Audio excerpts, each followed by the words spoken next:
Hi, my name's Phil. I like to talk about politics, and with the statements following the local election results, which I talked about yesterday, it seems that there's a certain amount of panic and urgency in the tone of what both Theresa May and Jeremy Corbyn is saying.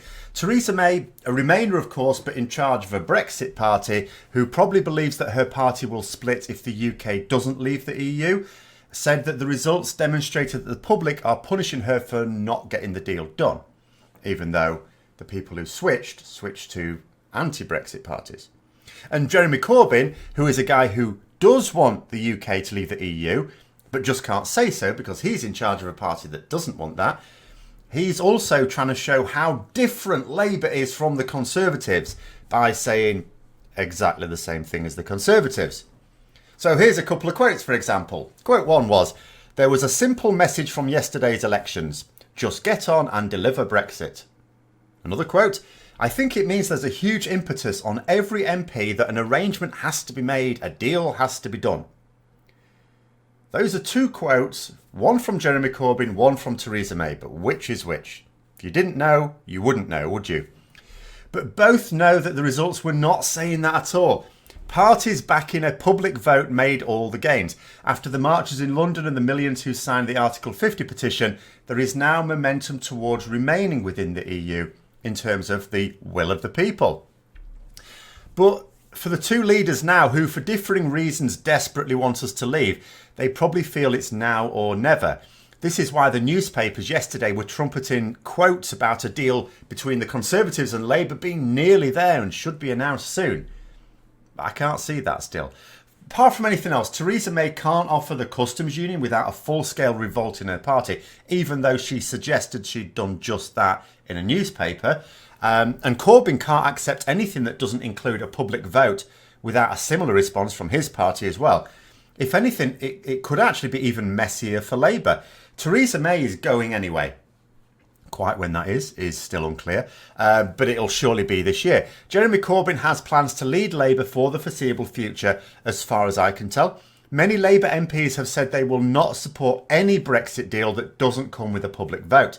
That means Corbyn faces a huge rebellion if he tries to whip them to support leaving under a deal with the Conservatives. Now, of course, if he does that, it could go one of two ways. If the Conservative rebels also vote against it, because of the customs union thing, then it will fail. The second possibility is that enough Conservatives get behind it because it is some form of Brexit, and whatever deal is agreed, everyone knows that as soon as Theresa May's gone, whoever succeeds her can just bin it because it won't be legally binding. So it could then sneak over the line with enough of the Eurosceptic Labour supporters voting for it as well. But in either case, the Parliamentary Labour Party would completely cut Corbyn adrift. Even if the wider membership still don't let them depose him, in spite of his increasing duplicity, they may just form a group that simply refuses to follow his instructions. In other words, he'd be leader in name only, rendering the whips a pointless waste of time. That in turn could trigger, of course, a full-scale division throughout the local party associations in the country. The Momentum Group, which aims to remove everyone outside of their very narrow political stance, have already been trying to bully local associations ever since Jeremy Corbyn came to power, and it's only likely to get worse. As I've said before, there's so much focus on the potential for a serious Conservative Party split that too few are facing up to the same dangers within the Labour Party. And unlike with the Conservatives, members of the voting public, who might normally vote Labour or be willing to do so, they have options with other parties if they grow tired of the dysfunction of Labour. The Conservatives have a big advantage in not really having any natural rivals on the right wing of politics. At least as far as Westminster is concerned, local elections can be a different thing. Voters have nowhere else to go. With Labour, if you're centre-left, then you have the Liberal Democrats.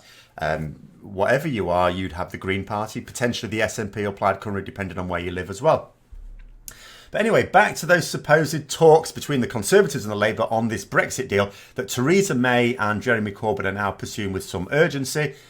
John McDonnell, the Labour Shadow Chancellor, was yesterday attacking the Prime Minister for sabotaging the negotiations, even though he was also towing the Conservative Party line by saying that the local election results clearly show that we need to get on with Brexit, even though, as I say, the gains were from for our anti-Brexit parties. But anyway, he was clearly upset about Theresa May revealing what he considered to be private details of the negotiations in a national newspaper. He was actually pretty scathing, and all but giving the impression that he felt the talks were never going to get anywhere now. He was saying you could never trust her after this, as if you could trust her before this. Not that the talks ever were going anywhere. So apparently the Conservatives are now trying to offer a temporary customs union until the next general election, and then let's see who the public vote for is what she's trying to push. The problem with that is that the current withdrawal agreement already has that, because that's the transition. The transition deal takes you almost up to the next general election if the general election ran, when it's expected. So it's spin. There's nothing new. That's not offering Labour anything other than just, can you sign my agreement, please? It has a thing in it you actually, if you look at it again, will quite like. So all the talks have been, for weeks now, all these talks seem to have been, as I suppose it was always going to be, is each party saying that, oh yeah, absolutely a deal can be done, but the other side needs to compromise, and they're not really doing that. And it's just been an exercise in trying to remove as much blame from themselves as possible and dump it on the other party. Now, how different would it have been if Labour didn't have a leader that ignored their own party, or if the membership at least stopped making excuses for his lies and betrayal and allowed the parliamentary party to get rid of him? But the situation is as it is, and that's why we continue to be in this mess. One party leader is acting purely to reduce the risk of a split, and the other is happy to split the party to pursue an ideology. Both are acting against the expressed wishes of their memberships and parliamentary parties. Theresa May has been meeting today, apparently, with the chairman of the 1922 committee. That's the group that represents Conservative MPs in Westminster, to discuss her future. They want her to clarify when she's going to step down as leader. Now, to be fair, she already did. She said that back in December. She said she'd step down when the agreement was passed, and MPs supported her in a vote of confidence in December on that basis. So she hasn't actually gone back on her word in that regard. It's the only thing she's actually been honest about. Now, if I were Theresa May right now, I reckon I'd have been cheeky in that meeting and said that the committee should ask the Conservative rebels when she'll be stepping down, because it's up to them. All they have to do is vote my deal through and I shall leave. And that's it. But she won't, of course. Kowtowing to the ERG has been a feature of her leadership throughout. She blames everyone else for the situation, but never attacks those. She'll even attack more moderate members of her own party who've largely supported her when she gets bored of trying to blame Labour. So we're now faced with the European elections looming. It was confirmed today by the government that we will be taking part in them. I mean, we already knew that. That, of course, is likely to mean that the Conservatives are going to do really badly in that. They're not even campaigning for it. A great many of the Conservative Party don't even want to campaign for it. So, of course, they're going to do badly. That's going to heap even more pressure on Theresa May to step down early. And then there's likely to be even more hardline Brexit stance taken by the party, depending on who comes next. But it's very likely to be someone with a much harder line.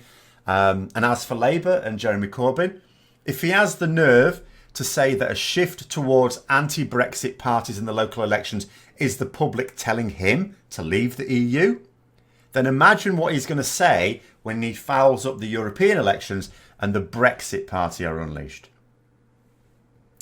So, bit of a mess, and it is very much down to the two leaders of the main parties, and we'll have to see what happens now, I suppose, after those European elections. I don't think very much is going to happen before them. There we are.